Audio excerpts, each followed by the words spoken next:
You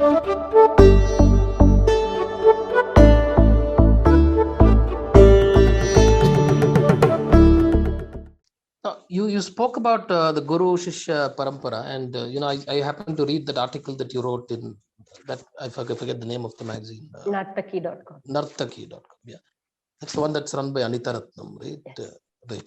So I just quote one particular paragraph about from what you wrote. You said what it stood for historically, spiritually, and in the economic sense is already written in pages of yesterday. What it is now and how it is abused now is a relevant question and a cause of introspection for both the teachers and the students. This was in the context of, you hinted at certain issues and the abuse of the Guru Shishya relationship and all of those things. So the question I had is, I would like you to unpack this Guru Shishya equation, how that is, how it existed and how it changed. One. Two is also, if possible, address the question that, in a sense, are we conceding now that some things have changed irreversibly, and what are those changes? Oh, this is a very large topic in itself. I'm just thinking how easily to put it, because it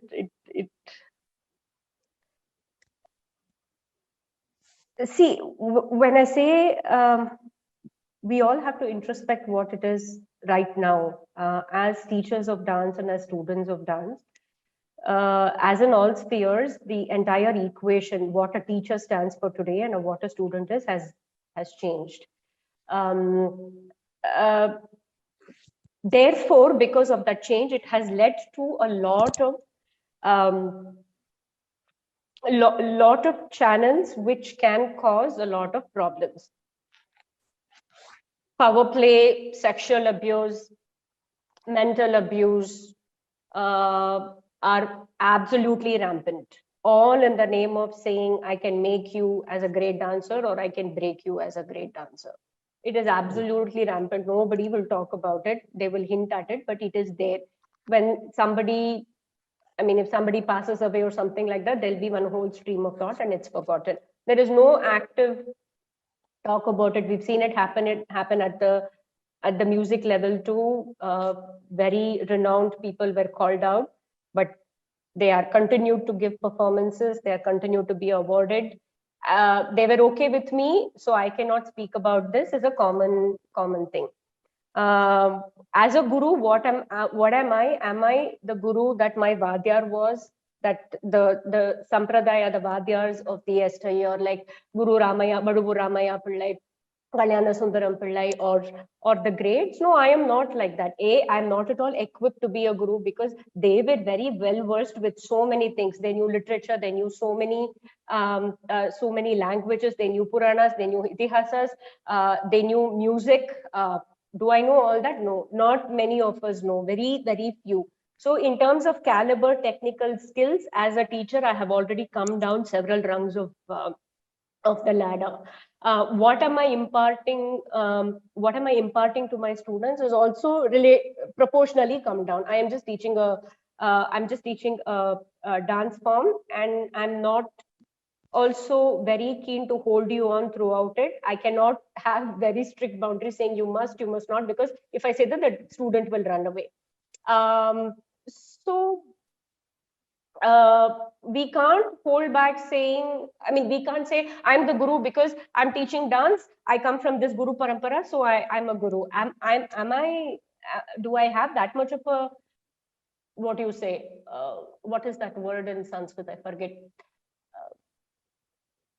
I'm not getting that word. Am I really worthy enough to sit on that mantle of a guru? That one retrospection, I think all of Adhikaram. Do I have it? No, right? We also live in different times. We are not equipped with that kind of a time, because art is a parallel thing that runs in our life. We are doing our regular studies and things like that. So using the yester connotation of a guru, I sit on the throne, I say I'm a guru, I have so many disciples, I'm learning this dance form, so I can do what I want, is a bad way of carrying on that tradition. So, which is why I say we must introspect. And as students, how loyal are we to our teachers? Students just don't stick to one teacher. Today, you look at one dancer, they have multiple their guru list only learns, because there's so many gurus that they go to, so many workshops. And if you go to a workshop, you must mention that dancer. So by the time I finish the resume, they have 20 people on them. How is this any parampara? How is, see, it's bizarre, right? But it guru really hopping, is like that. Yeah. So this guru hopping has become fairly. Oh, it's rampant. It's now workshop happening. So for one for a basic, my posture, I'll go to one person. For my face, I'll go to another. For body kinetics, I'll go to somebody else. No, earlier days you cannot go. I mean, I cannot leave my teacher and go and learn from somebody else, because who is this teacher? This teacher, considering that you're beginning to learn an art form, say from the age of 6, which is the 6 or 7 when the ideal age. By the time you learn the basic tenets of the art form, it is some 15, 16 years. So your teacher has seen you through that entire process, and the teacher knows how capable the student is. They know the strengths and the weakness of the students, and therefore a continued period of time, the teacher will enable the student to bloom as an artist. So when now, you say 15, 16 years, you're saying 15, 16 years of age, right? So which means 9 years of not 15 years of if you have practice, regular practice. And so overall, say let's just take 10 years. You start at 16, by the time you start at 6, by the time you're 16, you would have pretty much done the basic tenets of your your art form. But now I start here, then I go to some workshop here, I go to some workshop there. So then what are we saying? We belong to a Guru Sishya Parampara. I am Guru. I have so many disciples. It's bizarre, no? I mean, it's just so obvious that they are not even on the same page. Correct. The Parampara in its very essence means a lineage. I mean, there is no lineage. Yes. You've gone to multiple people already, you've explored multiple things, and then. And Parampara also means that I value what I have received. And it is my duty to impart that same thing to you. If I have learned a few compositions from my teacher has learned from her teacher, she has learned from her teacher. So that is what passes on. So when I sit as a teacher, first I must teach, I must share what I have learned. And only when I share, the student will know where it is coming from. The continuity is there. When I break that and I begin to teach you something of my own composition and I disregard what I have received, it's already cut there. But the argument, Rama, that will be made is that, should I not experiment? Should I not try something of my own? So I'm just playing the devil's advocate here. Should I not try? I have every cell in my body is creative. And therefore, I'll come up with my own dance form. That is how the dance has survived. This is the argument that you will hear, or rather, I'm sure you've heard more often than not.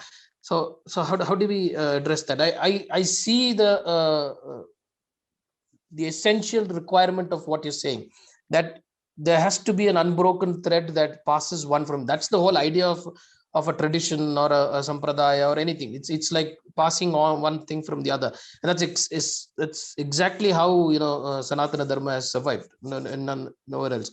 So when we break it, we are essentially saying we are killing the very system. But I also want you to address that the argument that will come up, saying I'm creative, I do new things, so let that become the new sampradaya. It is already become that. See, I'll give you one example. Now say I'm doing Muruga, okay, in a composition that my teacher has taught. I have done Muruga like this. When I'm teaching my student, if she finds it initially a little awkward, I could say, okay, first keep Muruga like that, then keep Muruga like this, then keep Muruga. Here only you have 3 variations. It's not that my teacher told, if you keep Muruga like this, it's not Muruga. It's not, it is Muruga. So when you're already transmitting, when your teacher has given you possibilities, you tell your student, hey, this is the word, these are the different ways it can be done, and this is not etched in stone.